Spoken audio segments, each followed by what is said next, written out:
comisión de análisis del texto, 4. Esta materia depende de forma dual entre la Escuela de Letras y la Secretaría Académica, ya que se encuentra dentro del primer año común. Nuestra materia pertenece a la Facultad de Humanidades y Artes dentro de la Universidad Nacional de Rosario y, como les dije, tenemos un estudiantado bastante variado, porque hay estudiantes de Ciencias de la Educación, hay estudiantes de Historia, Antropología, Filo y Letras. Y bueno, y en esta idea siempre intentamos que sea como lo más variado el popurrí, ¿no? Porque estudiantes de Humanidades necesitan analizar textos más allá de solamente los literarios. Y por eso los conversatorios que hemos tenido abarcaron temáticas bastante amplias. Este en particular sí se enfoca en la literatura y por eso también lo aplaudimos, porque dentro de todos los discursos, siempre en la cátedra, el que más afianzamos y el que más queremos es el literario. Así que bueno, la verdad es que concluir este ciclo nos da mucha alegría, sobre todo porque lo pensamos en un primer momento como algo directamente orientado a nuestros estudiantes, pero haberlo después reconvertido en una actividad de extensión universitaria permitió realmente que estudiantes de otras comisiones, de otras materias, de otras carreras de humanidades también puedan acceder. También hemos tenido docentes, colegas investigadores que se han sumado y también personas de otras universidades. Así que la verdad es que estamos como orgullosas por la apertura que ha tenido. Sin embargo, creo que lo más importante es que tuvimos una gran participación, y la vemos también en este conversatorio, de gente por fuera del ámbito académico. El abrirlo al público, a todo público, permitió que también los interrogantes que se conforman por fuera de la universidad nos presenten también una perspectiva como más interesante y rica. Y creo que en ese sentido hemos podido construir en todos los conversatorios como un terreno más fértil, como un campo compartido, que era un poco también el objetivo que nos propusimos con mucha humildad, ¿no? Así que la verdad, eh, llegando al último, estamos como satisfechas. También dentro del equipo de cátedra lo estuvimos charlando y la verdad que como iniciativa, como primera iniciativa, luego de ese germen FED del año pasado que tuvimos también puertas adentro del aula, la verdad que se ha podido hacer mucho. Así que felicidad plena.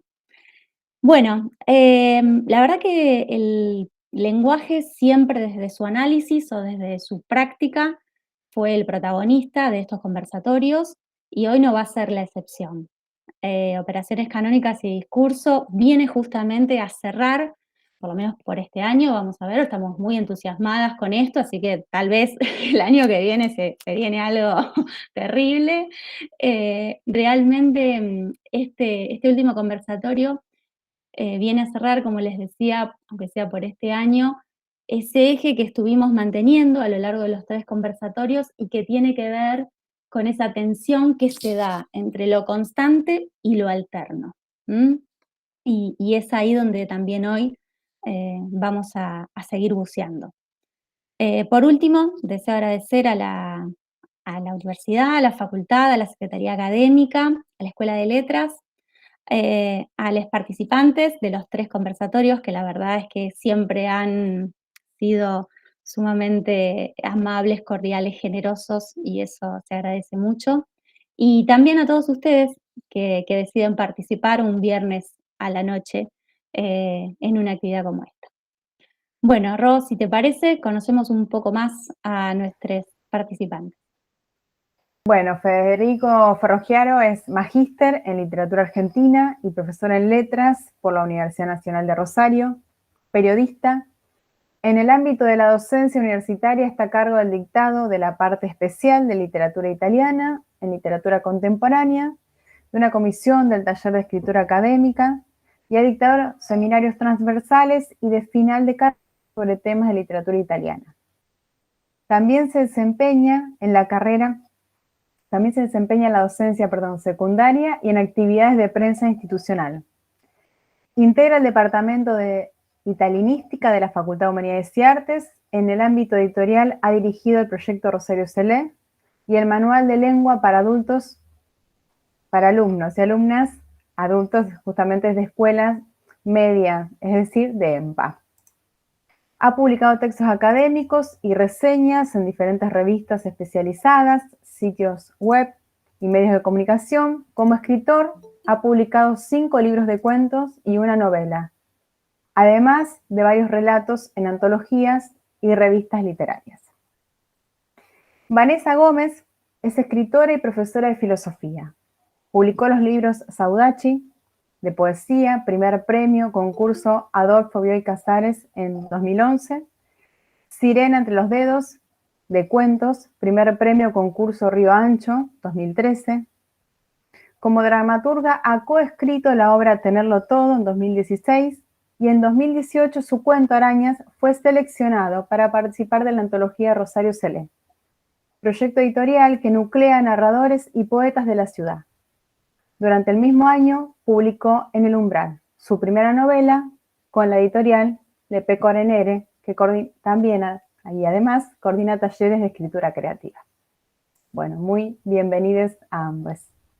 Es decir, el proyecto, más allá de que, bueno, se pensó el Rosario Celé durante varios años, como todos los proyectos, como todas las ideas, nacen así como, y si hago esto, y si me pongo a empujar el carro para hacer esto otro, bueno, hasta que uno le va dando forma a la idea, pasa el tiempo, y hasta que uno logra concretarla, que es una de las dos posibilidades, una es no concretarla, la otra concretarla, también pasa muchísimo tiempo.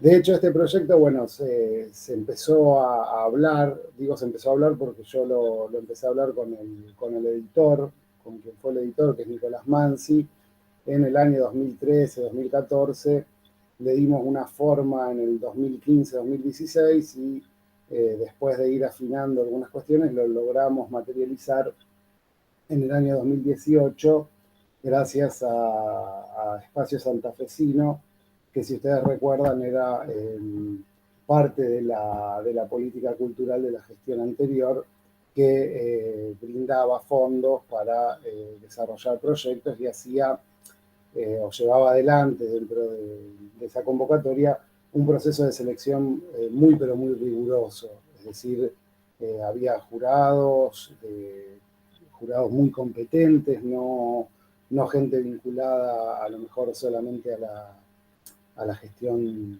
provincial, sino también académicos, editores, es decir, armaban un jurado que, bueno, que daba gusto sentarse a presentarle y a conversar sobre el proyecto que uno le llevaba. Bueno, tuvimos la suerte, porque también la suerte juega su papel siempre, de haber logrado el financiamiento, que bueno, después hubo entre medio una devaluación y alcanzó para lo que alcanzó, pero eso es parte de lo que nos sucede cuando llevamos adelante proyectos en un país con inflación, ¿no? Ya sabemos, hoy también lo estamos viviendo, como si fuera un déjà vu de lo que pasaba antes. En fin, no quiero abusar, digamos, no quiero perder mis 10 minutos reflexionando sobre la actualidad, por lo tanto, les cuento rápidamente en qué consistió el proyecto, o en qué consiste el proyecto Rosario Celé. Son 3 libros que, bueno, los tengo acá, los muestro. 3 libros, uno de literatura fantástica, que se titula Variaciones del Fantástico, el segundo de literatura realista, que se titula La imposible realidad, esos 2 son de cuentos, y el tercero, no por el orden, sino por cómo me quedaron para mostrarlos, es el que dirigió, el que armó de manera extraordinaria mi amiga Rosana Guardalá. Ahí Los Reinos de Poesía, bueno, más o menos presentados. Los libros, bueno, estos libros, nuestra idea fue preparar libros para trabajar literatura en el aula, siguiendo el marco, o mejor dicho, los lineamientos de la provincia de Santa Fe, respetando los NAP y esta idea digamos, de abordar la literatura desde el concepto de géneros literarios, ¿verdad? Lo que nosotros queríamos era que esos libros estuvieran integrados por escritores y escritoras rosarinos, aunque no nos pusimos a debatir qué entendíamos por un escritor rosarino. Eso después yo en mi tesis de maestría me dediqué un capítulo a discutir cuándo podemos hablar o no de un escritor rosarino, de qué manera podemos pensar eso, pero es otra película que no viene a cuento. Lo cierto es que buscábamos seleccionar escritores y escritoras que intervengan o hayan intervenido en el campo literario local. Es decir, que tuvieran publicaciones de sus libros hechos en Rosario, que participaran de revistas, de talleres, es decir, que tuvieran una vida literaria activa dentro de la ciudad de Rosario. No necesariamente que escriban sobre Rosario, o que hayan nacido en Rosario, o que vivan en Rosario, sino que en algún momento de sus carreras hayan participado o intervenido en el campo literario local. ¿Cuáles eran los objetivos de armar estos libros, de armar esta colección? Eran dos. Por un lado, nosotros queríamos llevar textos completos, tanto cuentos como poemas de escritores de Rosario, a las escuelas. De nuevo, en el marco de los géneros literarios, que es el modo en que se trabaja la literatura dentro de las escuelas de la provincia de Santa Fe. ¿Qué era lo que veíamos? O qué era lo que detectábamos? Y bueno, en especial yo, que me desarrollaba en un par de escuelas en ese momento y tenía acceso a manuales, a los manuales que usaban los chicos y las chicas en el aula, lo que iba percibiendo es que nos encontrábamos ahí con una selección de textos de escritores canónicos, tanto de la literatura argentina como de la literatura europea, junto a otros que formaban parte de los catálogos de literatura juvenil, por ponerle una etiqueta, de las editoriales que hacían esos manuales. Y cada vez que aparecía un escritor del interior era, digamos, como desde una mirada regionalista, es decir, bien periférica, bien un border, algo así, o hace otro tipo de literatura, bien de su terruño y ya. Bueno, en los manuales escolares se veía claramente cómo se reproduce, o cómo se reproducía y se sigue reproduciendo, de hecho, la lógica del campo literario argentino, es decir, que tiene su centro en Buenos Aires, obviamente, y que difunde tanto a los autores de la tradición literaria argentina como a la literatura mundial, o bien a sus propios escritores digamos, los escritores que tienen contratos con sus editoriales. Y muchas veces trabajaba con adaptaciones y fragmentos y de un modo que a nuestro modo de ver era sumamente estandarizado. Y también percibíamos que en las actividades que se ofrecían a los alumnos y alumnas, había de alguna manera el trabajo de una persona con oficio en armar actividades y no de un docente que conoce los salones, que conoce las diferencias que hay entre los grupos y que a lo mejor está más en contacto con cuáles son los intereses de los y las adolescentes.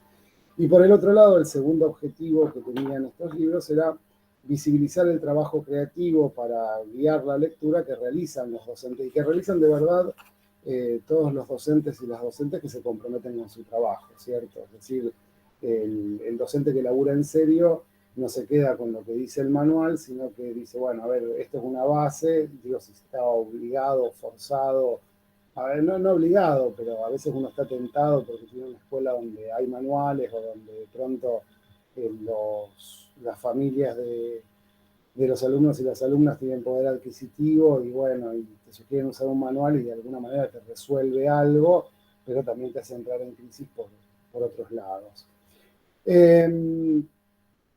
De esta manera, era, digamos, doble el juego. Nosotros buscábamos generar como efecto tener en el futuro o ir preparando en el futuro un público lector que conozca la producción local, que identifique a los escritores y escritoras que trabajan en la ciudad y también de algún modo desacralizar la escritura mostrando que a 10 cuadras de su casa o en la misma ciudad en que vivían podían encontrarse con escritores y escritoras de carne y hueso reales y no que había que irse a Buenos Aires o a Europa para encontrarlos.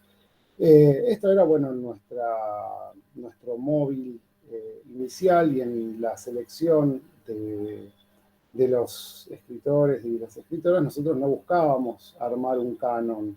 Lo que sí buscábamos era poner en relación tanto a escritores reconocidos como a voces nuevas, a, digamos, lo que se llama escritores emergentes, como también escritores y escritoras jóvenes, no solo que tuvieran libros publicados, sino que intervinieran o participaran dentro de la ciudad o de la región en revistas literarias o bien que estuvieran trabajando de manera avanzada, ¿no?, en talleres literarios.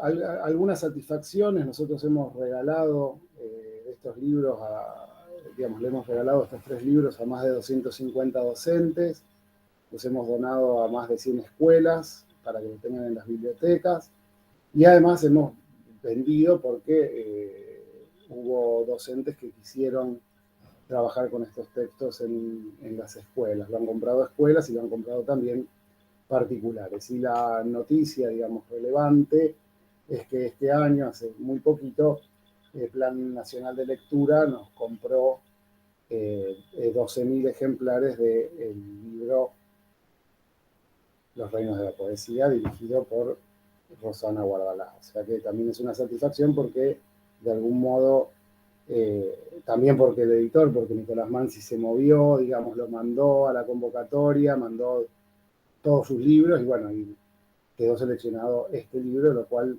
es una satisfacción inmensa para nosotros. Perdón. En el fondo de todo esto, lo que subyace para mí es, y ya voy redondeando porque veo que me excedí a pesar de que me propuse no hacerlo, es una profunda convicción.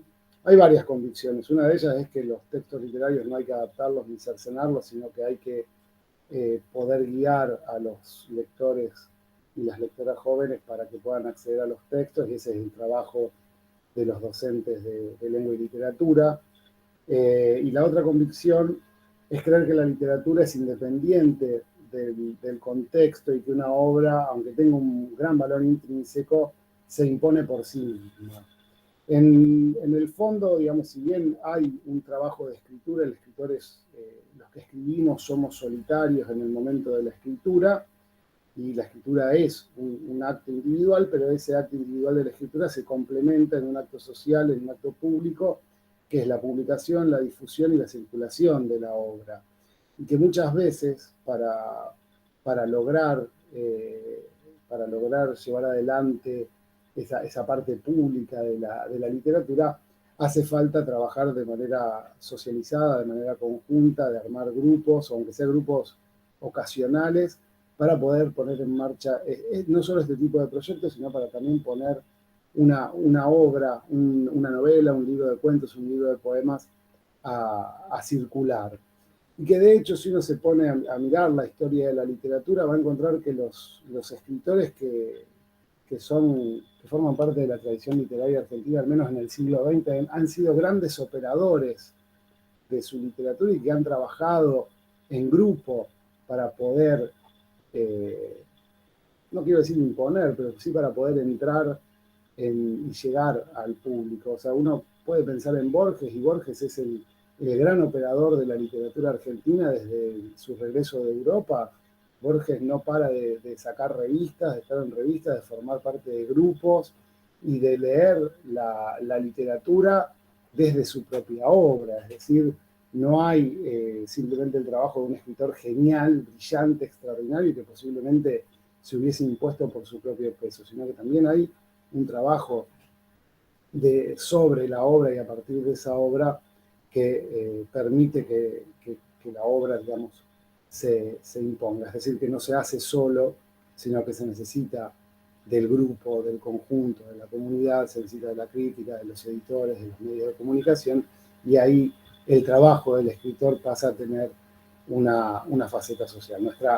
Nuestra idea, o la idea de este proyecto, que la realización, yo cada vez que lo recuerdo me dan ganas de hacer más cosas, de volver a hacer cosas, uno tiene como excusa la pandemia ahora, decir, bueno, hace 2 años que estamos frisados, trabajando desde casa, o bueno, ahora yendo a las escuelas, pero hace un montón que no podemos reunirnos porque sí para cranear proyectos, pero bueno, ya cuando todo pase, podemos volver y el recuerdo, mirar en perspectiva lo que fue ese trabajo enorme de armar estos libros. Lo que me queda a mí es la satisfacción de haber estado con docentes y con escritores y escritoras que pusieron lo mejor de sí para que el producto sea, o sea, para que los libros sean algo de lo que nos sentimos orgullosos y orgullosas. Hacemos mucho la inclusión de algunos términos que seguramente nuestros estudiantes han podido pescar como para articular con la teoría. Así que gracias, Fede. Lo hice a propósito, esta vez me lo apunté todo, no Lo vine sé. improvisado. No vine improvisado. Lo sé, se ha notado y te agradezco porque se notó la intención de que sea útil para quienes están cursando análisis y están viendo la problemática del canon. Se notó y se agradece. Bien, eso por un lado. Por el otro lado también hablaste vos de, bueno, la idea de que hay que trabajar después sobre la obra. Y en eso les comento al resto que nosotros nos pusimos ese desafío encima y desde el año pasado esta colección está dentro de una programación universitaria, que no es poco, es decir, hay un trabajo que estamos haciendo desde la cátedra para que esos escritores y escritoras que no estaban visibilizados en las escuelas secundarias, que fue como el objetivo inicial, pudiesen también aparecer dentro de la universidad. Y es por eso que nuestras alumnas y alumnos han leído cuentos gracias a la generosidad, tanto de Fede como de Nico, que nos han pasado los archivos digitales, porque el 2020 fue peor que el 2021. Y la verdad es que se agradece mucho eso, la generosidad por un lado, y también la curiosidad por parte de nuestros estudiantes, porque lo han leído, han trabajado sobre algunos cuentos y ese intercambio que se pudo hacer también es necesario en términos de operaciones canónicas. No hay una lista sacralizada, como dice Fede, sino que hay tensión entre esa lista y todo lo que se pueda hacer para que empiece a tambalear, a flexibilizar, a intercambiar y que sea realmente algo mucho más orgánico. Así que bueno, en ese sentido también estamos trabajando desde la cátedra. Bueno, Vane, ¿tenés ganas de arrancar? Bueno, dale. Dale, buenísimo. Bueno, primero, gracias por invitarme a participar del conversatorio. Es la primera vez que participo en un conversatorio y más con una temática tan amplia, compleja y atractiva. Así que bueno, no sabía bien por dónde arrancar, anoté algunos tópicos, no sé, cuento, campo, ciudad, civilización y barbarie, que no podía faltar, analfabetismo, infancia, abuso.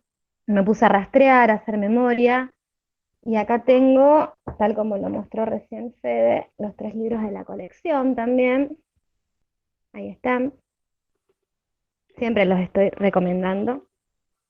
Bueno, y en ese hacer memoria me remití a este otro, que fue mi primer libro de cuentos publicado, con Ribancho, Sirena entre los dedos. Este fue, como bien dijo Rosana, en el 2013. Y es ahí donde se publica Arañas, el cuento que después retomó Fede para incorporar al proyecto editorial Rosario se lee, que me pareció un proyecto realmente interesante y hermoso, lleno de satisfacciones personales. A mí hasta el día de hoy me llegan mails mensajes, cartas, dibujos de chicos de secundario. Se logró realmente establecer un vínculo tanto con los docentes como con los alumnos. Se sintieron, no sé, interpelados por los cuentos, me parece. Fue algo, se generó como una cadena, el cuento empezó a caminar. Hablo de mi experiencia en particular, ¿no? Fue encontrando a los lectores, que era lo que decía antes Fede también.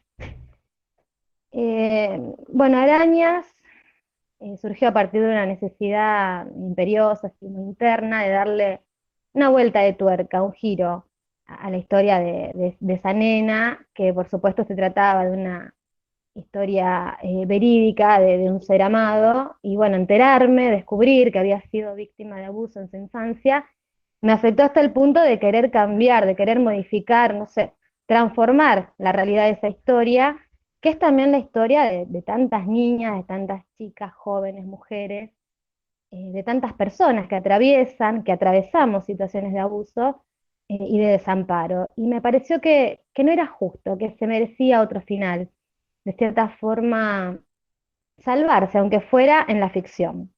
Entonces lo escribí un tirón, lo corregí, obviamente, mucho, y lo presenté al taller que en ese momento iba de Alma Maritano.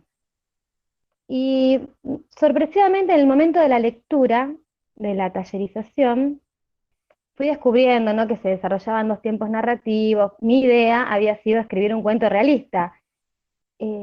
No por nada creo que el título de este libro es La imposible realidad, porque lo difícil que es separar en géneros los textos. Es tan frágil a veces los límites que separan, y más hoy en día que hay como un trasvasar de esos géneros. Bueno, cuando empezaron los comentarios del taller, muchos interpretaron que las arañas eran algo metafórico, algo del orden de lo fantástico. Se había dividido el grupo en dos bandos, para unos pertenecía al realismo, para otros al fantástico. Como si fuera tan sencillo, tan tajante esa separación, ¿no? Y bueno, recuerdo que Alma sentenció así como categóricamente: las arañas no existen, son un símbolo. Dijo, yo hice mutis absoluto, dejé que los comentarios continuaran, que se enredaran, se confundieran, y me resigné a ese efecto extraordinario de la lectura, a que las diferentes lecturas sean realmente reescrituras. Después, con el paso del tiempo, me atreví a pensar un poco que sí, que quizá el cuento o mi personaje niña de ese cuento pudo haberse salvado creando aquella ficción, esa metáfora fantástica de las arañas, o no. Yo creo que las arañas son un poco en mi escritura, no sé lo que, la luna para García Lorca, una cosa así. Yo llegué tarde a la repartición de símbolos literarios, así que me ocupo de los arácnidos. Pero bueno, al momento de la escritura no lo pensé como algo fantástico, fue algo que se dio después con las diferentes lecturas de los diferentes lectores. También al momento de reflexionar sobre esto me di cuenta de que nunca me puse a pensar, voy a escribir un cuento de género que reivindique la lucha de tal. No, eso jamás, sería falso de mi parte decir eso. Me parece también un poco una impostura pararse en el lugar de un lector o de un escritor que se ocupe momentáneamente o temporalmente de determinada temática, casi como una pose o una agenda que nos dijera, bueno, ahora hay que hablar de esto, y no debería ser así.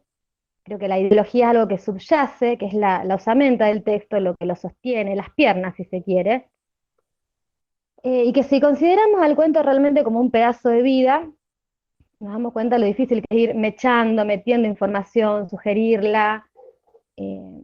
No sé si acá todos leyeron el cuento o no, pero el abandono en el que quedó esa nena se tenía que resolver en un renglón, porque es un cuento corto, no más de 3 páginas. No podía ponerme a contar de manera cronológica, desde el momento de su nacimiento, quizá en zona rural, el destino de los padres, hermanos, el suyo propio, hasta desembocar en eso que era lo que quería contar en ese pedazo de vida, ¿no?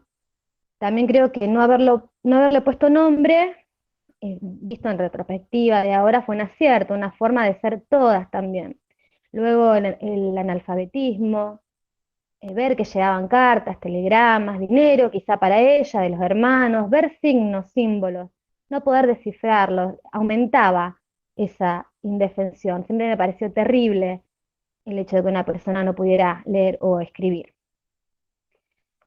En la contratapa del libro Sirena entre los dedos, hay una frase que dice que mis personajes se mueven en zonas rurales, en barrios con calles todavía cercadas por zanjas, como si uno eligiera voluntariamente, ¿no?, el escenario donde pone, donde coloca a los personajes. Lo cierto es que se da al revés.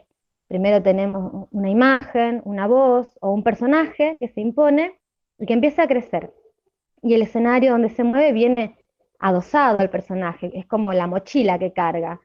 Y si lo separamos de esa mochila, lo volvemos un monigote, un fantoche, una caricatura en el mejor de los casos. Me parece también arcaica y cómoda o falsa la identificación del campo o de lo rural con la barbarie. Creo que la barbarie se va dando dentro de cada sujeto en la lucha diaria entre uno mismo, ya sea ciudad o campo, casa o departamento. Todos tenemos algo de bárbaros, todos queremos vestir el traje, el ropaje de la civilización. Y no por nosotros mismos, sino por la mirada que nos condiciona, que es la de los otros, pero bueno, es otro ámbito donde no tenía pensado ingresar. Tampoco quiero abusar del tiempo, me parece más interesante escuchar los comentarios y las preguntas de los participantes. Así que bueno, para ir cerrando y dejar espacio a las preguntas y a las intervenciones de todos, les agradezco de nuevo el haberme hecho volver sobre este cuento, sobre arañas, porque releerlo después de tanto tiempo me produjo una sensación comparable, no sé, a una suerte de reencuentro, de un abrazo con un ser querido. Así que bueno, muchísimas gracias. Bueno, muchas gracias, Vanessa, muchas gracias. Sumamente interesante toda tu experiencia y también la posibilidad de que en primera persona, con una escritora local de acá, podamos por lo menos ver ese germen de construcción del personaje, de los escenarios. Me parece muy interesante, sobre todo porque, bueno, ahora en la materia se abre un mundo mucho más literario, donde, bueno, la narratología está más presente, así que genial que por lo menos mostraste esa puntita del iceberg para seducir. Así que gracias. Vamos a habilitar entonces este espacio de preguntas.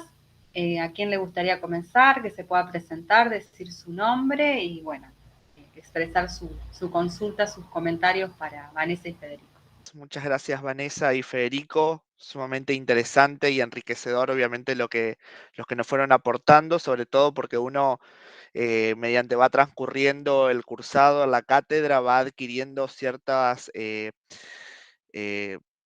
tecnicidades, si se quiere, y que puede ir viendo, sobre todo si uno se va desenvolviendo en el ámbito de la escuela como docente, puede ir viendo justamente cómo opera de alguna manera lo canónico dentro de las estructuras curriculares de la escuela. Entonces, por ahí va un poco mi pregunta para los dos, digo que son docentes y que conocen, cómo ser un poco tramposo, digamos, en torno a si bien ya algo un poco nos fueron diciendo sobre el tema de Federico, sobre todo sobre el estudio de los NAP y cómo salir un poco de esta estructura que de alguna manera también te baja el sistema, ¿no? Porque obviamente lo canónico, como esto inamovible, como esto que de alguna manera se impone, como esto de alguna manera que es como sí o sí está, digo, ¿no? Esto es lo que decía Federico de desacralizar la escritura, desacralizar ciertos autores que vos decís, bueno, sí, tenemos que leer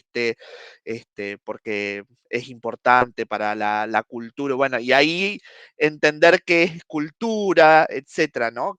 ¿Cuál está por detrás de todo esto? Entonces, la pregunta es, ¿cómo hacer dentro de este trabajo, de alguna manera, con los adolescentes, también incitar a la reflexión del trabajo de la literatura desde lo propio. ¿Por qué pregunto esto? A mí me pasa, yo soy profe de filo, y me pasó, digamos, que una de las chicas, estábamos trabajando justamente esto de la lectura y de lo que abre, digamos, la lectura, y ella me contaba que publicaba cuentos en una página que nosotros habíamos hablado, Caro, no me acuerdo ahora el nombre de la página, que era como una página independiente, y que ella estaba contenta porque ahí en esa página comúnmente 2 o 3 personas le habían agradecido por los cuentos que ella iba escribiendo, ¿no? Entonces dice, bueno, pero yo no me animo a contestarles que bueno, porque yo siento que no, lo escribo desde lo que soy, ¿no? Y todavía no tengo tanto vocabulario. Y entonces digo, ¿cómo escapar de alguna manera de esa estructura que nos encasilla en una determinada manera y que hay que escribir de determinada manera y que hay que hacer de determinada manera, escapando de esta sacralización de alguna manera de la literatura? Digo, ¿qué herramientas nos propondrían ustedes para pensar eso? Gracias, Nicolás, por la pregunta. Creo que, digamos, es una pregunta que para responderla también hasta las 6 de la mañana nos quedamos. Y yo antes por hacer bromas y chistes no les agradecí que me hayan invitado, pero va de suyo, ¿no? Que estoy agradecido y que estoy re contento de estar acá. Eso, digamos, no hace falta decirlo, pero bueno, lo explicito. Yo creo que la currícula de los NAP en la provincia de Santa Fe tienen la suficiente amplitud para que uno haga todas las trampas que quiera. Lógicamente está en cada docente, en cada uno, en cada una, hacerlo permanentemente o no hacer ninguna trampa. O sea, yo creo que es una decisión. A ver, no me refiero a los primeros años. Yo quizás en los primeros años, y yo trabajo en un primer año desde hace, no sé, como 15 años y me encanta trabajar en primer año y son chicos que, digamos, son nenes y nenas y a mí me encanta y enseño gramática y literatura, vemos 2, 3 clases nada más, algún cuento y poco más. Después todo gramática, porque, digamos, me parece que lo que hace falta en ese primer momento es trabajar con gramática. Lo mismo que en quinto año, al final, yo me permito darle a los que van a estudiar una carrera universitaria algunos rudimentos de escritura académica, porque sé que los van a necesitar, y bueno, dejamos la literatura para entrar en eso. Yo creo que las trampas uno puede hacerlas planteando un buen programa, o un buen programa en el cual haga entrar tanto los textos. Yo no tengo nada contra la tradición literaria, es más, incluso a mí Borges me fascina, Bioy Casares me encanta, leo a Silvino Campo, Roberto Alf me parece extraordinario. Es decir, yo no tengo un problema con el canon, al contrario, digamos, me encanta el canon, pero digo, no nos podemos quedar solo en el canon. Entonces, de pronto, el modo es para mí poner en diálogo textos contemporáneos o textos que a uno le gustan de escritores que no tienen la difusión, o sea, que no están canonizados, que no tienen difusión, o que de pronto son escritores locales y ponerlos a funcionar en un tema en común junto con un escritor consagrado. En quinto año de una de las escuelas donde yo trabajo, con Valeria Castillo, que es una graduada de nuestra facultad, una colega nuestra, armamos en medio de la pandemia una unidad dedicada a las escrituras del yo. ¿Y qué hacíamos leer? Por ejemplo, a Marianela Luna, 112. ¿Y qué trabajábamos con eso? Sobre la cuestión de la violencia, pero no la violencia de género puntualmente, sino las distintas formas de violencia.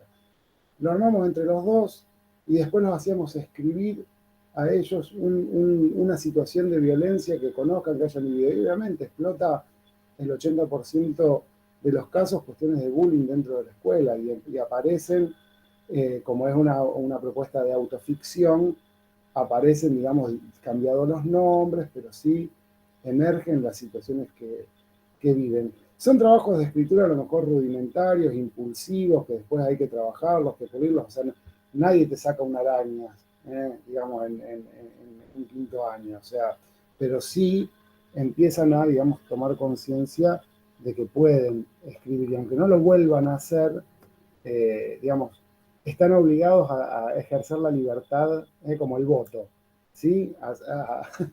Están obligados a ejercer el derecho de la libertad de expresarse, obligados a ejercer el derecho de la libertad de expresión. Y bueno, y creo que eso, si uno lo articula bien en el programa, lo fundamenta bien, digamos, y tiene directivos medianamente copados o distraídos que no prestan atención a los programas que uno presenta, avanti, o sea, eso pasa y no hay ningún problema, pero claro, a lo mejor yo sé que hay otras instituciones en las cuales a lo mejor el docente no tiene tanta libertad en cuanto a la planificación, pero muchas veces el armar su propio programa, armar nuestras propias planificaciones depende de nuestra voluntad, y no usar siempre el del año pasado, que a lo mejor lo hizo otra persona, que creo que ahí es donde tenemos que ser autocríticos, porque la gran mayoría de las instituciones educativas, si uno va con un programa en el cual articula los NAP con otras cosas, no te van a salir y decir, bueno, acá tenés un contenido de ESI, porque estás trabajando en la cuestión de la violencia, que puede entrar en la cuestión de la violencia sexual, y si vos lo fundamentás, me parece a mí, de manera correcta o acertada o racional, no tiene por qué haber problemas. No te van a decir, no, ¿cómo vas a trabajar? Digo, a Marianela Luna que no la conoce nadie. O sea, no te van a decir eso, porque a lo mejor leen el texto y les parece que está buenísimo porque las propuestas que vos haces a partir del texto son buenas y lo que vos vas a trabajar con ese texto, a lo mejor, digamos, sí lo podés, digamos, no sé, trabajar con algún cuento de Bioy Casares, de Borges, pero bueno, vos estás trabajándolo desde otro lugar o proponiendo otro texto. No quiero extenderme, digamos, la dejo seguir a Vani. Si bueno, pero sí, va más o menos para el mismo lugar. Pensaba en esta cuestión cuando hablábamos de los márgenes y todo eso, ¿no? Es un poco también ver por dónde se puede filtrar uno como docente en los márgenes de la currícula también. Me parece que en cuanto a la lectura, cada grupo es diferente, no hay, todos sabemos que no hay alguna herramienta o una receta mágica, es ir viendo qué características tiene cada grupo, eh, utilizar recursos, juegos didácticos y que apunten al placer de la lectura dentro de lo posible también porque se encuentran lo que hay que dar sí o sí, ¿no? Y en cuanto a la escritura, me parece que en principio lo importante es alentar esa escritura, que se escriba, no importa cómo ni qué, y después en todo caso sugerir un taller que nos da de comer a nosotros, me parece que es un acto moralmente bueno, lo recomiendo mucho. Eh, pero bueno, va por ese lado, porque en sí el taller lo que hace es precisamente alentar la escritura, brindar propuestas que sean lúdicas, que estimulen a los talleristas a que se animen a escribir, porque si uno no escribe por lo general es por miedo o por vergüenza, no pasa más que por esos lugares. Gracias por la pregunta.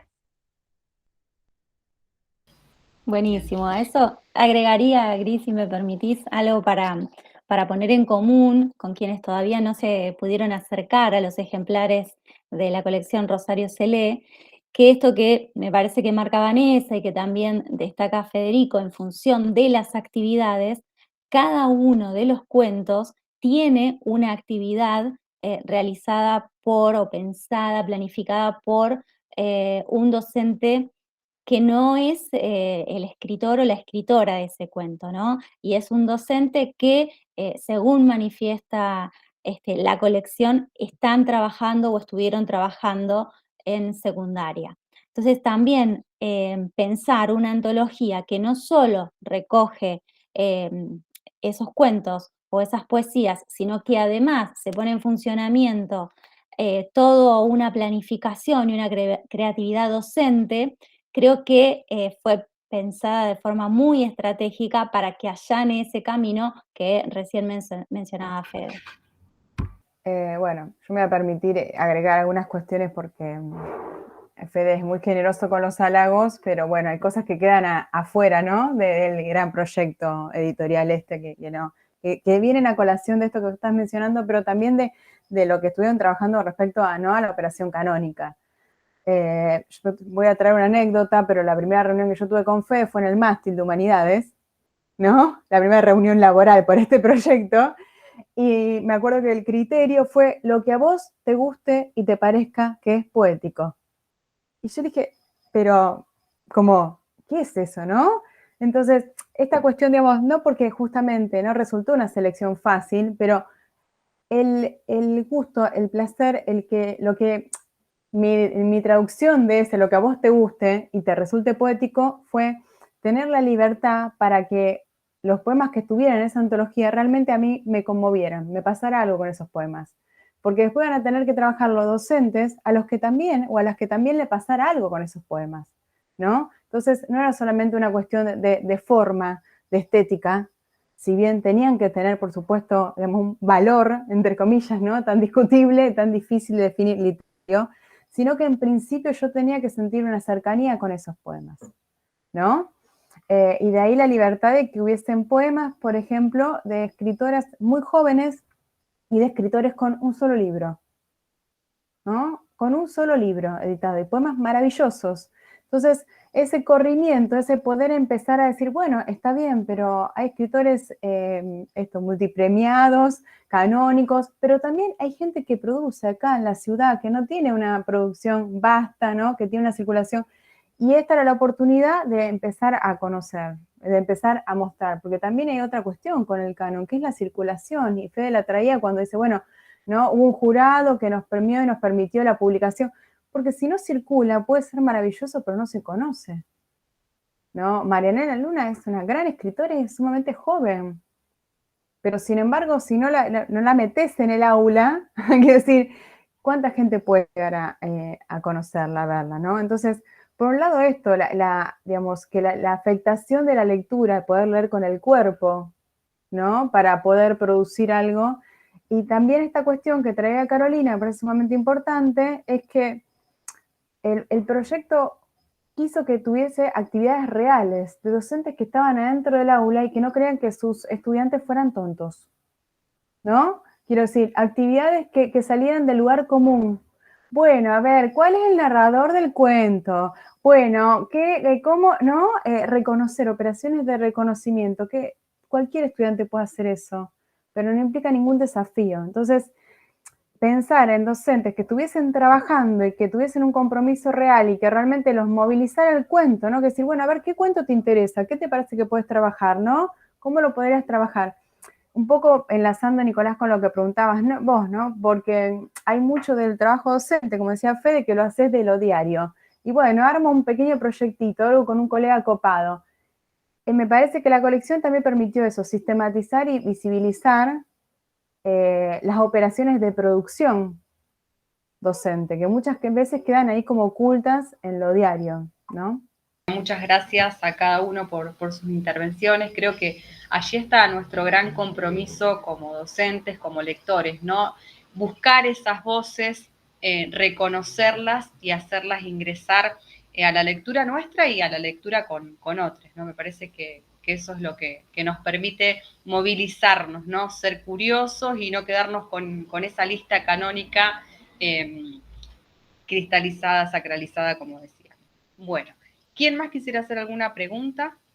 Quería preguntarles a ambos sobre las lecturas que, si alguna vez, digamos, han tenido la oportunidad de hacer la experiencia de que sus propios estudiantes lean su producción. ¿Y qué lecturas le han devuelto? Me pasó que, bueno, leí el cuento Arañas y el cuento de Inframundo el año pasado. De hecho, me gustó muchísimo y lo trabajé en el examen. Y bueno, tuve una lectura posible, ¿no es cierto?, sobre tantas infinitas, ¿no? Y quería saber qué lecturas le han devuelto a adolescentes sobre sus cuentos. ¿Preguntás sobre el cuento que está en la colección o en general, Ramón? No, pregunto por los cuentos, claro, que están en la colección. El cuento Arañas y el cuento Inframundo. Yo no tengo acá ahora a mano porque está como muy guardadita, pero por ejemplo me llegó un dibujo de una nena que lo hizo en el momento en la clase con lapicera, con una frase del cuento, por ejemplo. y la docente que lo había trabajado, que se puso en contacto conmigo y me dijo que el curso le había encantado, que quedaron muy entusiasmados, que lo habían laburado re bien, y que esa nena le encargó que por favor me hiciera llegar el dibujo.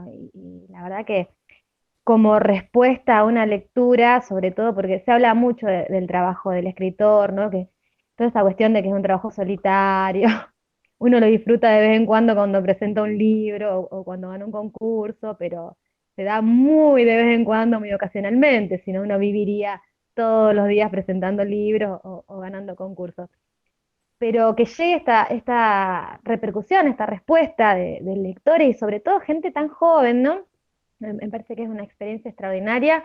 A mí me animó y me alegró muchísimo cuando me llegó esto. Y después también como docente, yo no soy docente de lengua y literatura ni de letras, sino de filosofía. De todas formas, siempre aprovecho y voy mixturando y metiendo algún párrafo, frase o texto de escritores canónicos y también contemporáneos cuando me gustan. Así que no estoy exenta de hacer esa trampita en la currícula.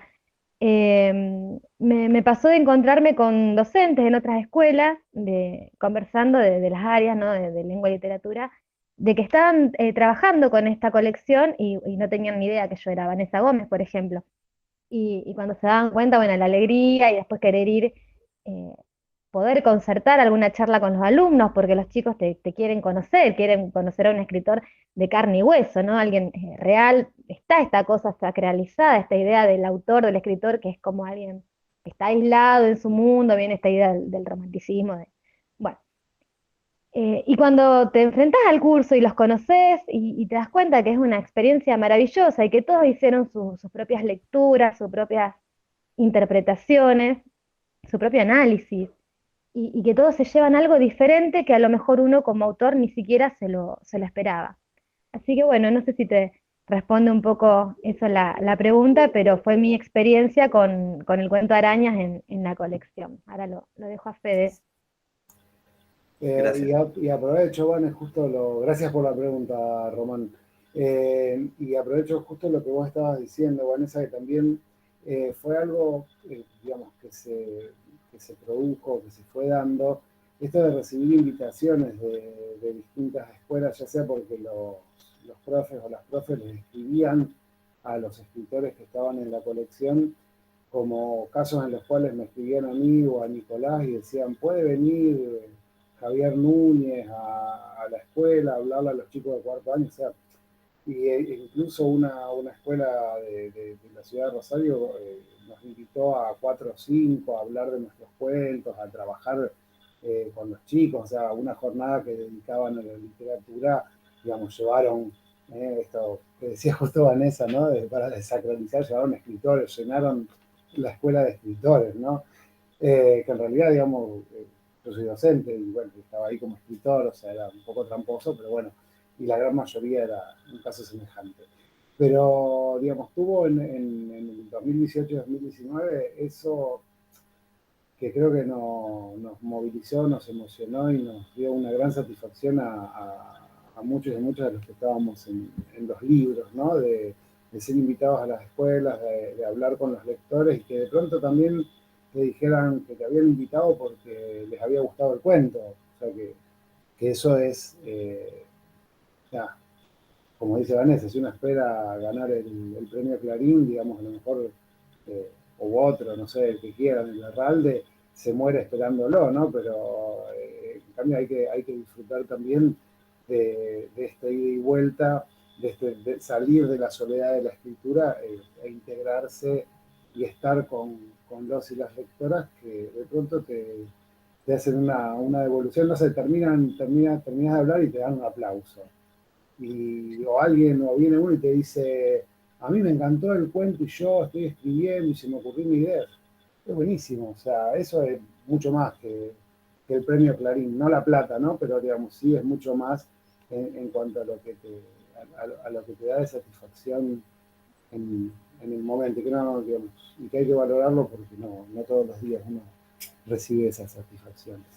Y Respecto a trabajar en el aula con los libros de Rosario Solé, yo no trabajé con ninguno de los libros de Rosario Solé. Sí hice, como cuando estábamos trabajando con cada uno de los docentes y las docentes, sí hice pruebas de leer los textos y ver cómo funcionaban las actividades en algún grupo que yo pensaba que podían llegar a funcionar o no, tenía dudas por una consigna y antes a lo mejor de hacerle la devolución o de conversar con el profe o la profe que lo había armado sobre lo que me había presentado, me gustaba, en algunos casos, en los casos que tenía algunas dudas, ponerlo a jugar, a ver cómo funcionaba el texto en un aula real. Y a lo mejor de ahí se me ocurrían posibilidades no de mejoras, sino de cambios o de cuestiones que habían aparecido en el diálogo en torno al cuento que podían ser incluidas en las actividades, todo siempre con la libertad por parte del docente de decir, ah, qué buena idea, genial, o no, esto es lo que yo armé y está bueno así, y bueno, listo. O sea, pero también como a los colegas y a las colegas que trabajaron en el proyecto los fuimos eligiendo por una cuestión de afecto, de afinidad, de profesionalismo, de conocerlos de la facu o que venían recomendados por alguien que va a decir, no me va a recomendar a alguien que un soberbio o una soberbia.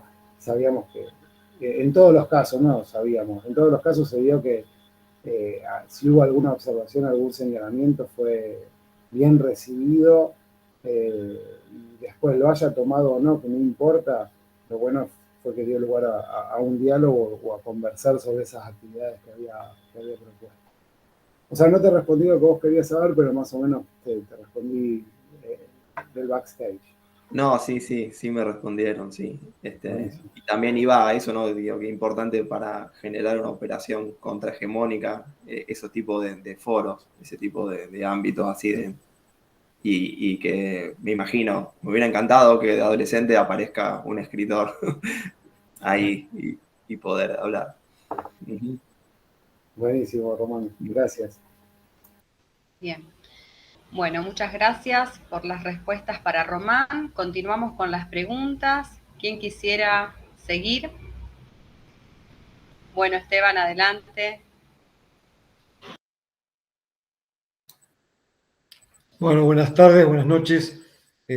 Gracias por el conversatorio que nos están brindando. Yo quería hacer un par de preguntas. En primer lugar, ¿cómo han podido desarrollar sus proyectos, digamos, ya sea individual o de esta iniciativa Rosario Solé en el marco de pandemia, que ya hace un tiempo bastante prolongado que estamos? La otra pregunta sería, digamos, ¿cuáles son las proyecciones de los proyectos que tienen, ya sea a nivel individual o en Rosario Solé para más adelante?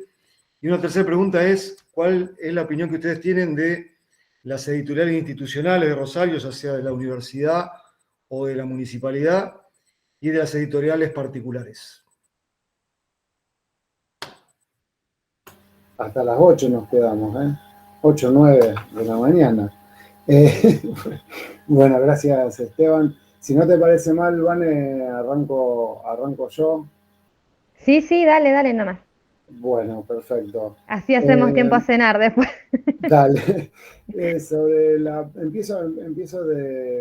digamos, de la pandemia. Bueno, la pandemia, digamos, ha desbaratado muchos proyectos que implican lo colectivo, que implican juntarse, reunirse, pensar juntos y que no es lo mismo, digamos, no es lo mismo sentarse en el mástil del patio de humanidades a hacer una propuesta que hacerla por un WhatsApp o por un Meet. Es decir, falta el contacto diario, falta el encontrarnos, el dialogar, el tomar un café ahí en el patio nuevo de humanidades. Es decir, nos falta el contacto y creo yo que muchos proyectos colectivos quedan como en stand-by hasta que podamos volver a vernos. A mí, digamos, todos estos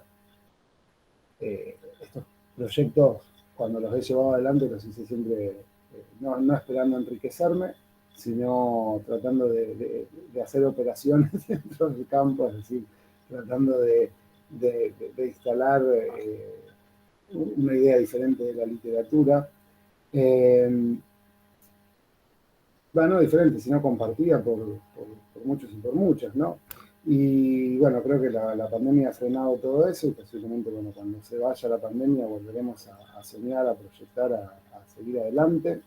Y en lo personal, sí, como a mí, digamos, no me han dado muchas ganas de escribir en estos tiempos. No he tenido tiempo porque la docencia se ha convertido en un trabajo alienante, principalmente durante el, el aislamiento del ASPO, el aislamiento social preventivo y obligatorio. Ahí no, digamos, uno vivía conectado, vivía dando clases por mí, vivía corrigiendo en los campos y de pronto digamos, te sacaba la energía para seguir escribiendo. Sí, obviamente ideas, ganas de escribir, pero bueno, a lo mejor el tiempo ahora no es el mejor.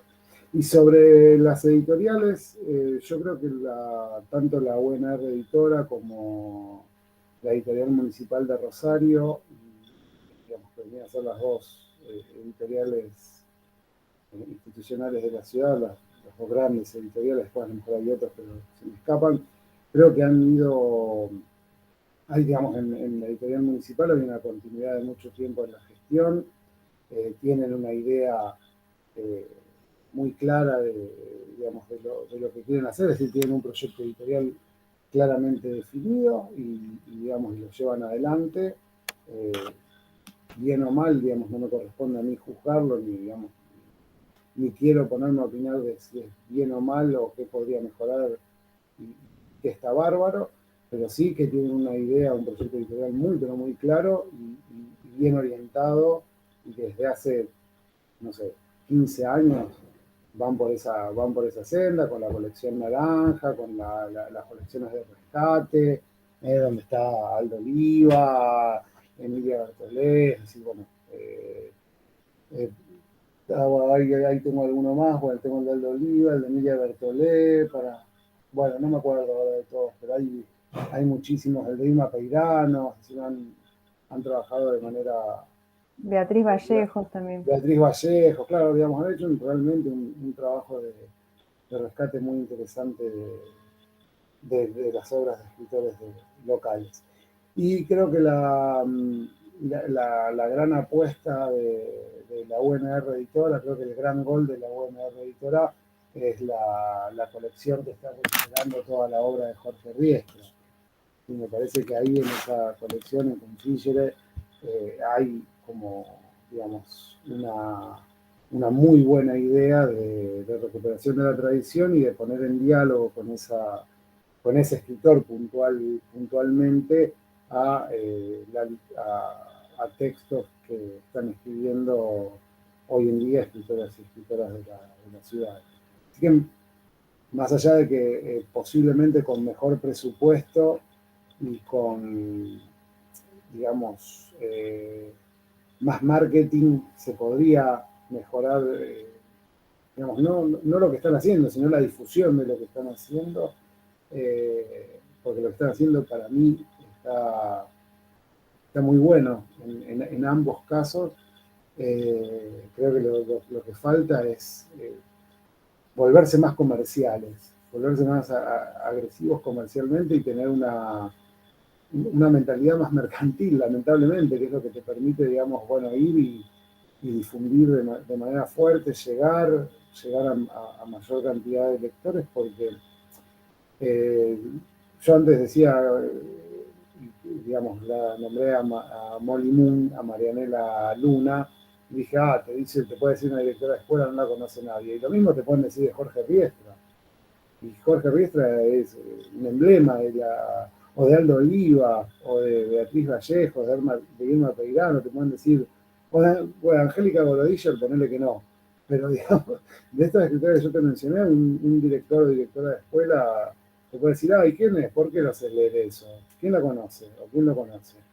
¿Qué puede pasar? ¿Y por qué no lo conocen? Y bueno, porque evidentemente hay digamos, una necesidad de difundir y de hacer conocer, porque todos los que te nombré son excelentes escritores y que vale la pena por lo menos leer una novela o un libro de poemas para decir no me gusta, no me interpela, no me moviliza, no me provoca nada, pero por lo menos haber leído algo. bueno, basta porque si no... Gracias, Esteban.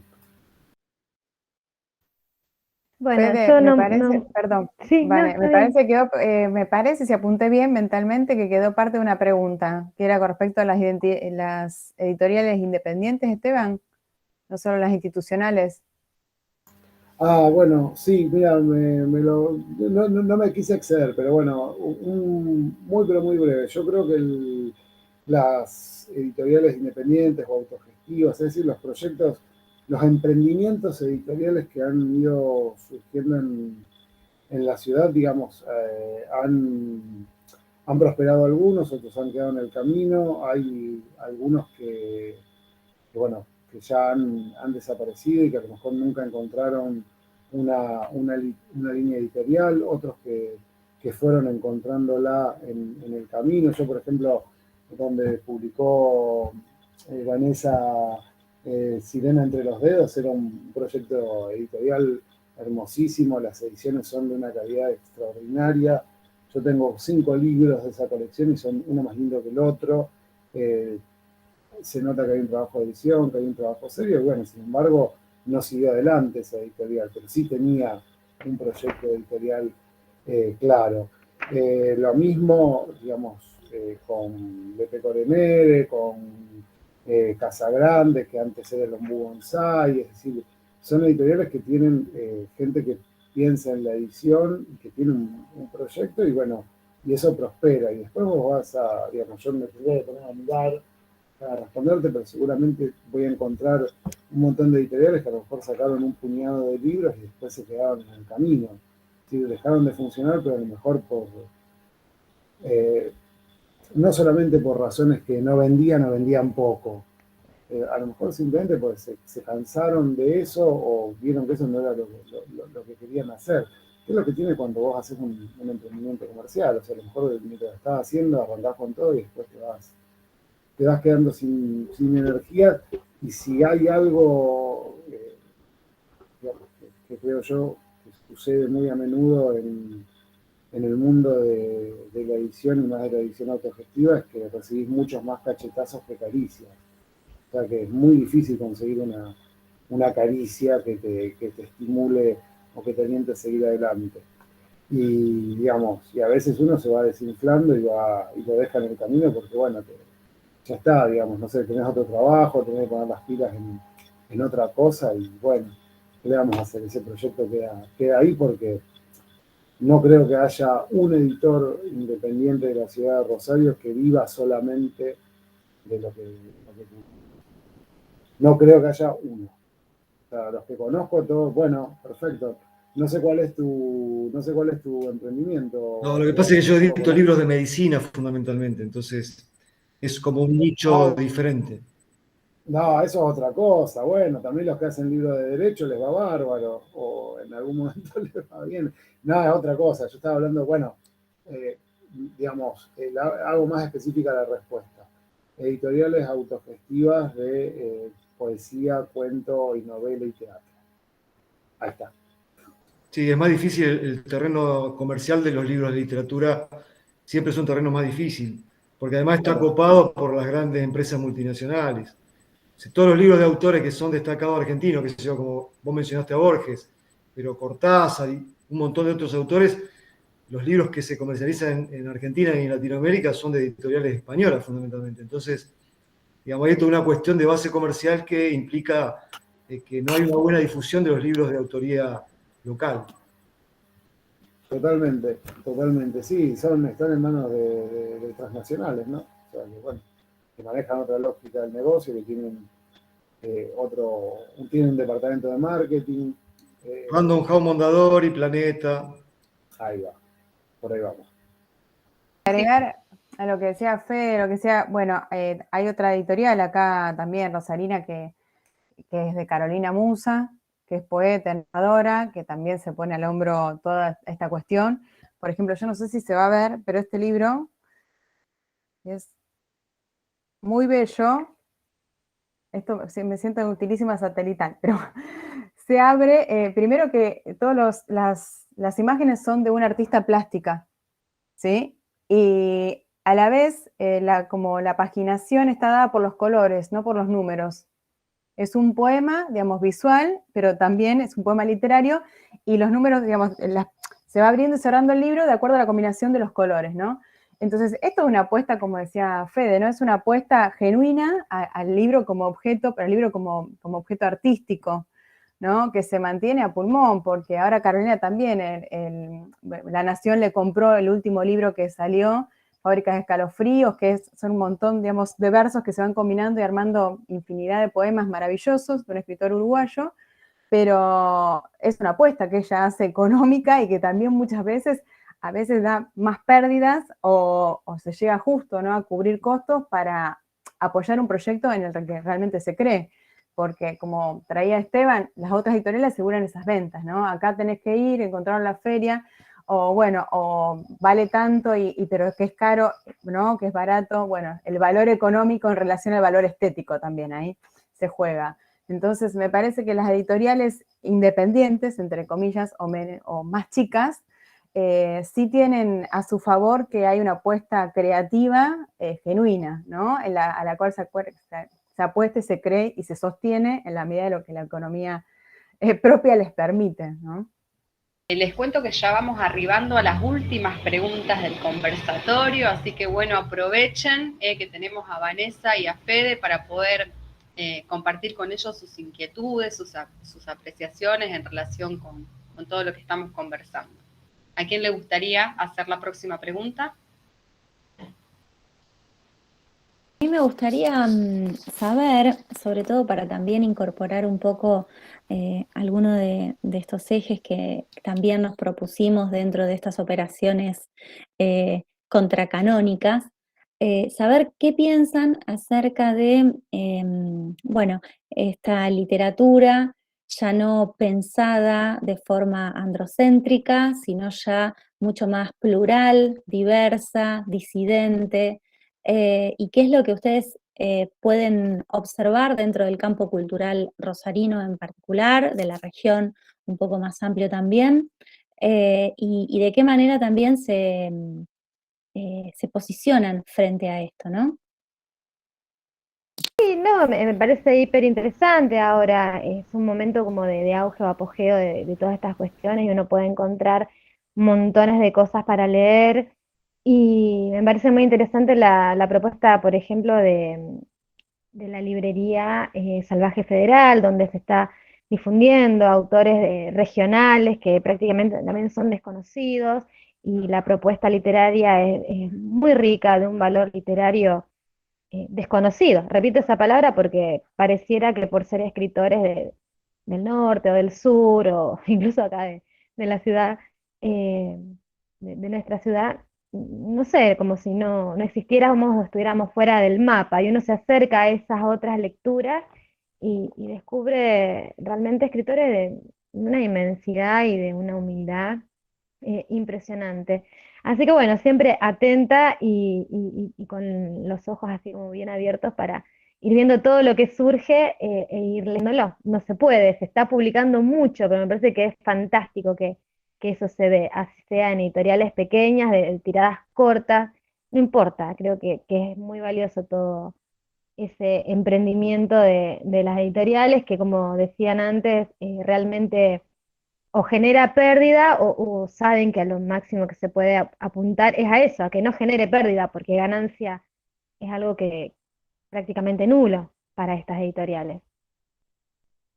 Celebro por un lado, o sea, a mí me pone muy contento que aparezcan, digamos, nuevos temas, nuevas voces de todo tipo, ¿no? O sea, pero puntualmente, digamos, referido a lo que vos preguntabas, digamos, sí, uno celebra de pronto que haya más gente que se anime a escribir, que aparezcan propuestas variadas e interesantes y voces que hasta hace un tiempo a lo mejor no tenían lugar o espacio en un circuito editorial. Pero por el otro lado, digamos, yo no tengo una opinión ni simpática ni complaciente en relación a cómo el mercado o la industria editorial o las grandes editoriales se aprovechan de un sentido común de época y lo instalan y a partir de ahí empiezan a promocionar un tema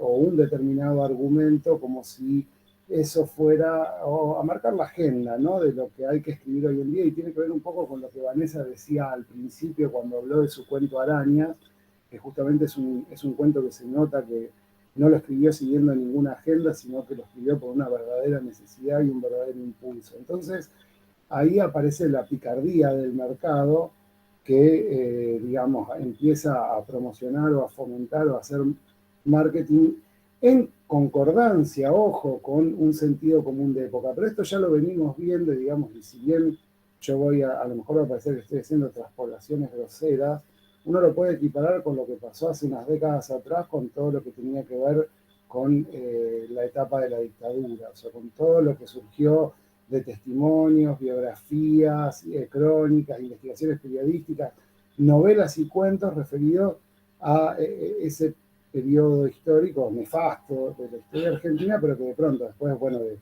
de una etapa de represión, de silenciamiento, de que esas voces no se escuchaban, no inmediatamente después, sino unos años después, podríamos decir como una década después, fue el boom de ese tipo de literatura y todos los premios literarios eran para escritores que hacían, digamos, su novela sobre la época de la dictadura.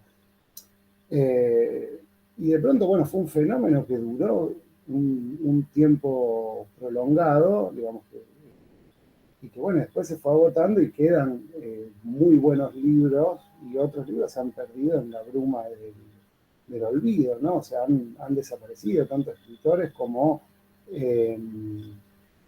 textos, ¿no? Que después ya no se han leído porque fue verdaderamente un boom, una explosión de textos en los cuales el sentido común de la época, la necesidad de hablar de eso, marcaba la agenda de los escritores. Y yo acá, digamos, no puedo dejar de pensarlo en relación con lo que sucedió en Italia con el neorrealismo, o sea, con lo que pasó en la inmediata posguerra, cuando Italia sale de la Segunda Guerra Mundial, explota un movimiento de escritores y de escritoras que escriben sobre la guerra, sobre el tema de la lucha partisana, sobre el horror de los campos de exterminio, y que de pronto es un fenómeno que se prolonga por una década y media más o menos en Italia, en el cual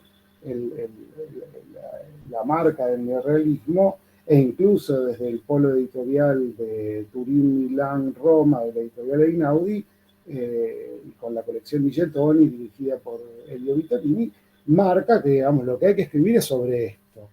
Y Cesare Pavese, que fue un poeta extraordinario, un escritor admirable y un intelectual de una lucidez envidiable, ya en el año 48, 2 años antes de suicidarse y cambiando de opinión en relación con lo que había dicho en el año 46, que había celebrado que todo el mundo quisiera hablar de la guerra, en el año 48 dice: un escritor no puede permitir que le impongan los temas. Un escritor tiene su proyecto literario y escribe sobre su única verdad, y esa verdad es una verdad que lleva dentro de sí mismo desde la adolescencia o desde la infancia. Y si siempre escribe sobre eso.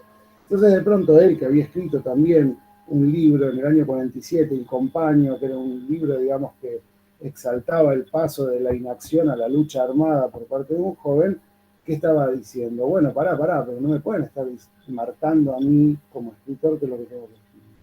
Yo soy el que decido que escribir. Y ojo, yo creo que es una cuestión individual y una decisión que toma cada escritor, cada escritora, digamos, y a lo mejor tiene que ver con el sentido común de la época o no.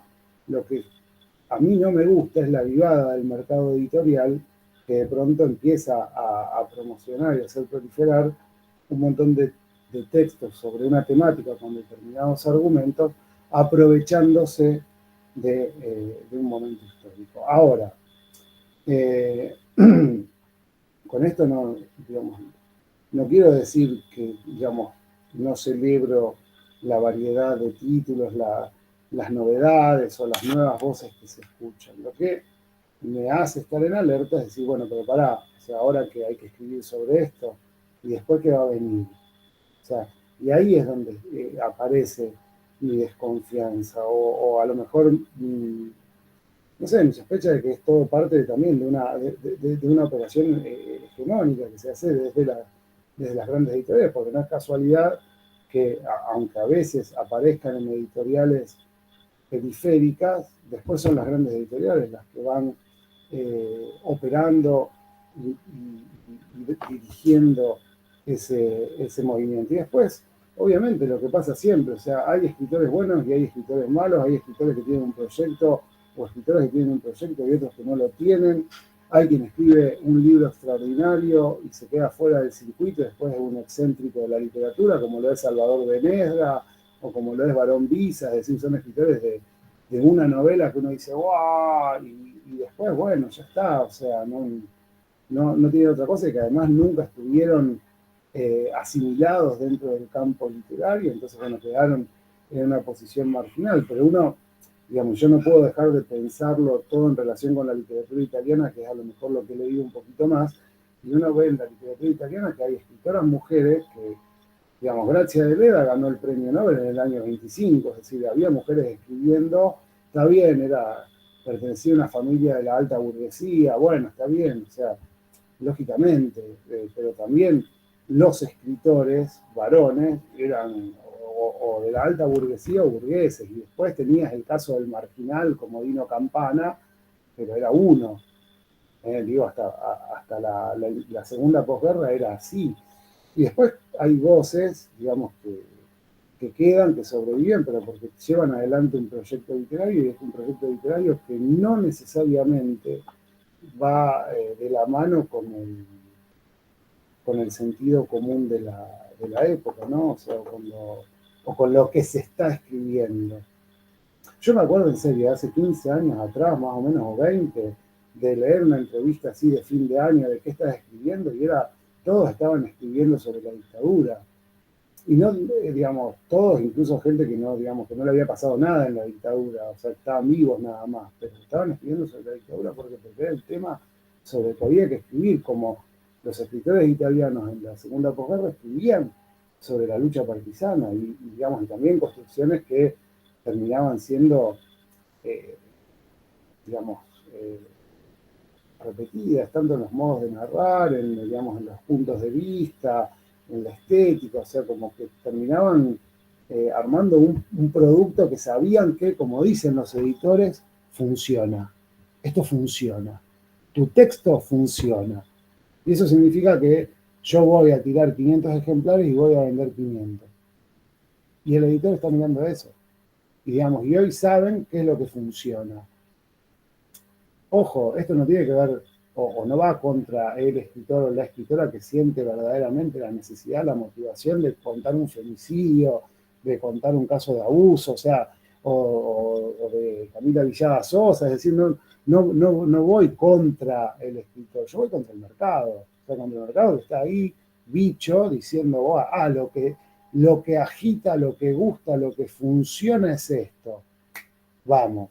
Y también el escritor o la escritora vivos, entre comillas, que dicen, hay que ir para acá. Y entonces cambian su proyecto literario para ir a la búsqueda de lo que el mercado está pidiendo, entre comillas. Por eso digo que no es una opinión simpática, o sea, a lo mejor es una opinión justamente para polemizar, para discutir, para empezar a poner ejemplos. Digamos, yo no quiero poner ejemplos, o sea, no quiero empezar a traer escritoras que han empezado una carrera extraordinaria por un lado y en un momento vieron que había que ir para otro y dejaron su proyecto que a lo mejor era, digamos, tan válido como el otro, pero lo hicieron, digamos, resignándose a los mandatos del mercado. Y no voy a dar nombres. Fantástico. Yo comparto. La verdad que sí, es un poco lo que había dicho al inicio, que quise bordear un poco el tema, pero no meterme porque sí es para polemizar realmente esto sobre qué es lo políticamente correcto para escribir, ¿no? Según el momento. Y es un poco también esta cuestión de cuento y novela, porque siempre te están pidiendo novela y no cuento los editores, y está también esta cuestión del qué y el cómo, porque si fuera que un escritor escribe solamente sobre un qué, pero uno trata de hacer una labor que vaya enfocada al lenguaje, al cómo, dejando un poco dejando totalmente de lado el qué. Gracias. Me parece también, en relación con esto que estamos discutiendo, que el proyecto Rosario se lee tiene la riqueza y también la particularidad que además de introducir las voces locales, estos escritores rosarinos, como contaba un poco Fede antes, también tiene la particularidad de que desestabiliza en relación con ese canon androcéntrico, ¿no? Porque esta colección está compuesta por escritoras, y escritores varones, ¿no? Entonces, en ese sentido, también me parece que hace un trabajo de desestabilización en relación con este canon patriarcal, por decirlo de alguna manera.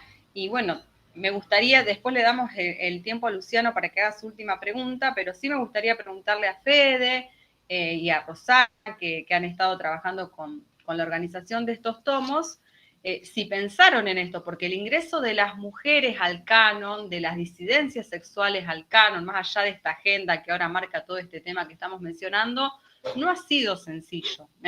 Cuando estuvimos hablando durante el conversatorio de estos escritores canónicos, los nombres que fueron surgiendo fueron Cortázar, Borges, Bioy Casares. Entonces, ¿cómo pensaron este ingreso también de estas escritoras a esta colección?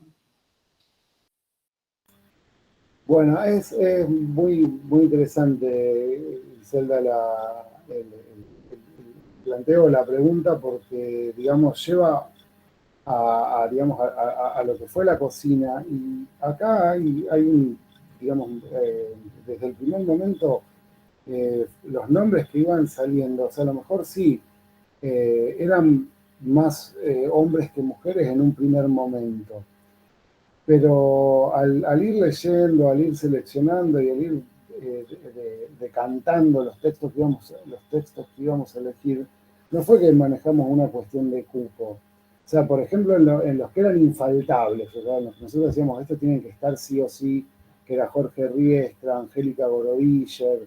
Hablo de cuentos, después la dejo a Ro que hable de los reinos de poesía, porque ahí fue, digamos, el trabajo todo de ella, ¿no? Pero en la cuestión de los cuentos, nosotros le pedimos material a un montón de escritores y de escritoras. Y de pronto, si salió con, yo no me puse a contarlo, pero si salió con paridad de género, fue porque verdaderamente había paridad de género y porque había voces de mujeres y estaba yendo a las consagradas. Entonces, Alma Maritano no podía no estar. Con todo el laburo que ha hecho en la ciudad de Rosario. Y no podían estar Angélica Borodiller con la trayectoria, con la carrera literaria que tiene. No podían estar Patricia Suárez. O sea, esos tres nombres que yo te digo son tres nombres de mujeres indiscutibles, para mí indiscutibles, hoy por hoy. Y lo mismo, bueno, con Jorge Riestra, con Osvaldo Aguirre, de pronto también, pero vos fijate, 3-2. Y después sí, los demás, bueno, eran para ir seleccionando, para ir combinando, pero no fue que nos propusimos decir, no, bueno, hagamos entrar a cualquier mujer para que quede justo, o hagamos entrar a cualquier hombre para que quede repartido. No nos parecía, pero digamos, porque insisto, o sea, hay escritoras que tienen un proyecto literario o que están empezando a escribir y que escriben de manera que voy a hacerme responsable de lo que digo, que a mí me gusta, y hay otras que no, y hay hombres que escriben y me gustan, y otros que no. Y digamos, no me importa si son hombres o mujeres, digamos, me importa lo que hacen. Pero esa es mi mirada, o sea, y además yo, digamos, después lo que sí hay diferencia es en la cantidad de docentes. La gran mayoría de las docentes son mujeres las que trabajaron con los cuentos. Y es más, no porque no haya varones trabajando en las escuelas, sino porque las que más se coparon fueron las mujeres. O sea, las que más las convocó, les interesó, las desafió el proyecto, fueron mujeres. Y bueno, y fue así. Y tampoco ahí dijimos, no, tiene que haber la misma cantidad de hombres y mujeres, porque si no parece que la docencia es un dominio femenino. Aunque estadísticamente lo sea. O sea, pero bueno, fue por lo menos en los 2 libros de cuentos fue así.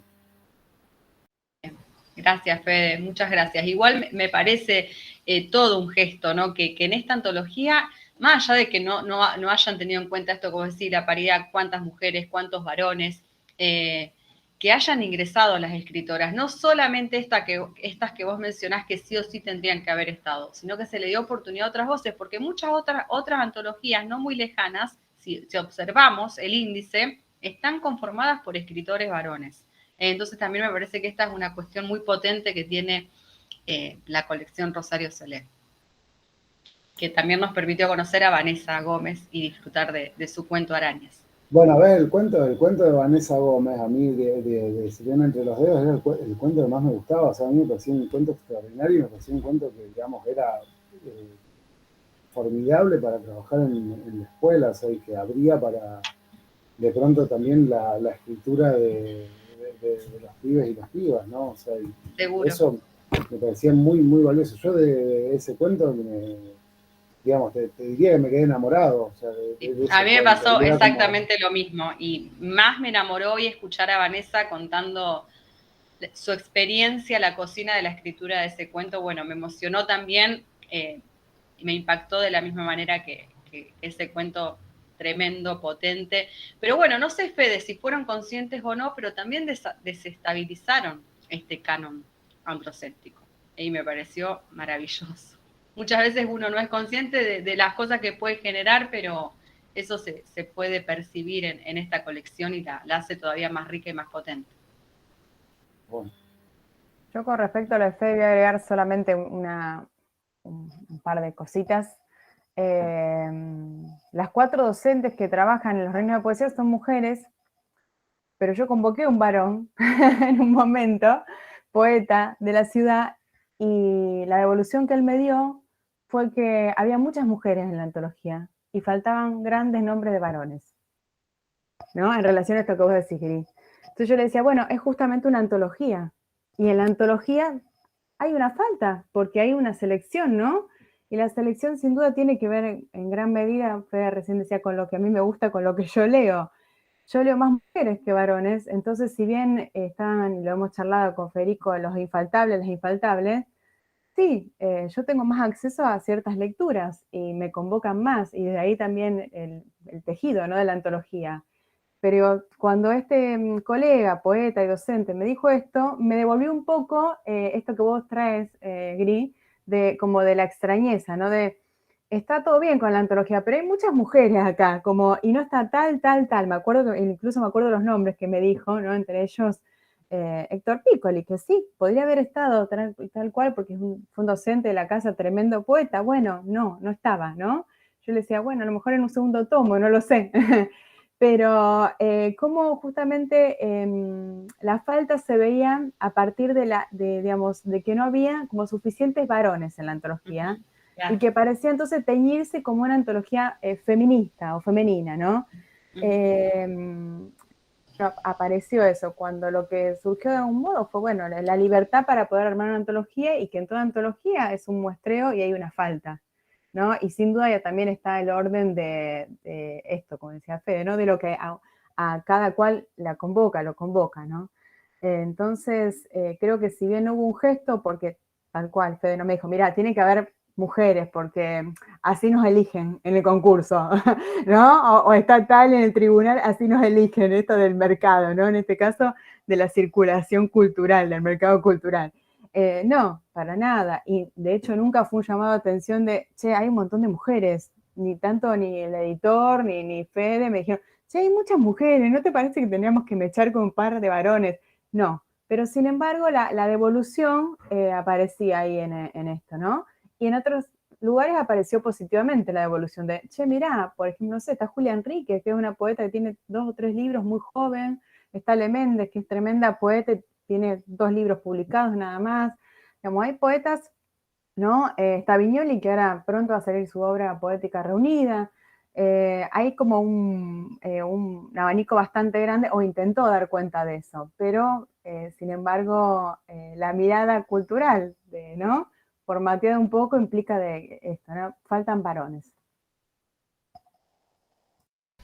Bueno, gracias a los dos por contarnos también un poco cómo fueron construyendo y percibiendo todo esto, que me parece muy interesante y que, como dice Fede, nos llevaría muchas horas más. Lo dejaremos para otro conversatorio y esperamos una segunda vuelta de Rosario Celé pronto, si se puede, ojalá. Nos encantaría. Estaría buenísimo, estaría buenísimo. Sí, ¿por qué no? ¿Por qué no? Confiemos.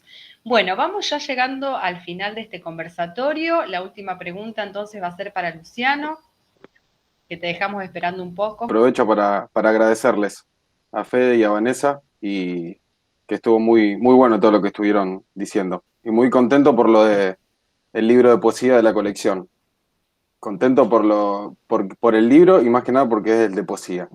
Y si hay algo que siempre está a la orilla, como dice Gaby de chico, es la poesía, así que más contento todavía. Bueno, Román, vos habías levantado la mano, ¿querías hacer algún comentario? Sí, perdón porque se está yendo el tiempo y no quería que quede sin plantearse por lo menos la pregunta.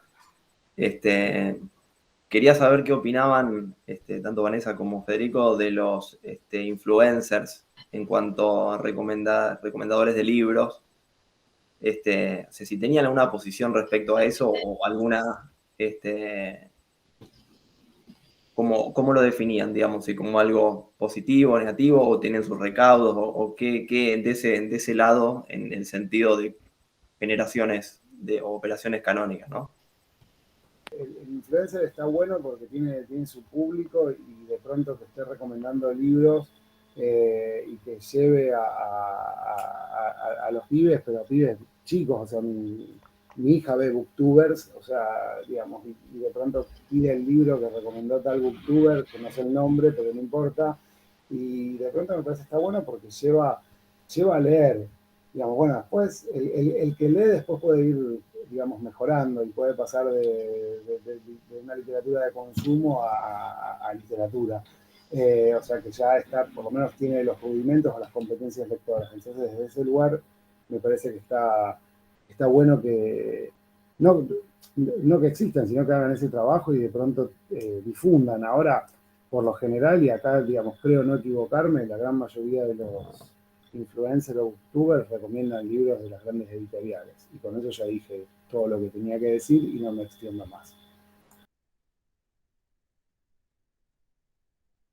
Perfecto, muchas gracias, Fede. También, bueno, queríamos transmitir uno de los mensajes en el chat de María Duarte, que le agradece a Vanessa por la invitación al conversatorio.